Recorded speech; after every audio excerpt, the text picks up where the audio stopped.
সে খুন করেছে সেদিনকে, এবং তার অনুসারী যারা ছিল, যারা এই প্ল্যান করছে যে কি করে এটাকে চাপা দেওয়া যায়, কি করে প্রমাণ করা যায় যে কিছুই ঘটেনি। এই যে বলছে যে সুপ্রিম কোর্টের তত্ত্বাবধানে এই বিচার চলবে, সিবিআই বিচার করবে, তারা দেখবে কি হচ্ছে না হচ্ছে, কি পদ্ধতিতে হচ্ছে। আমরা বলছি এই বিচার, এই এই তদন্ত, এটা কিন্তু সুপ্রিম কোর্টের নজরদারিতে হচ্ছে না, এটা আমাদের মানুষের নজরদারিতে হচ্ছে।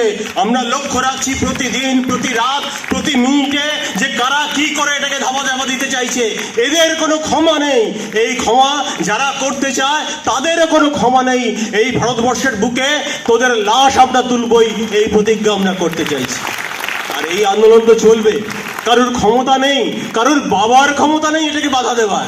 এবং আমি বলতে চাই, আপনারা যে আন্দোলন করছেন তার সাথে আমরা যা সিনিয়র ডাক্তার আছি তারা এর পাশে নেই, এর সাথে আছি, কাঁধে কাঁধ মিলিয়ে লড়াই করছি।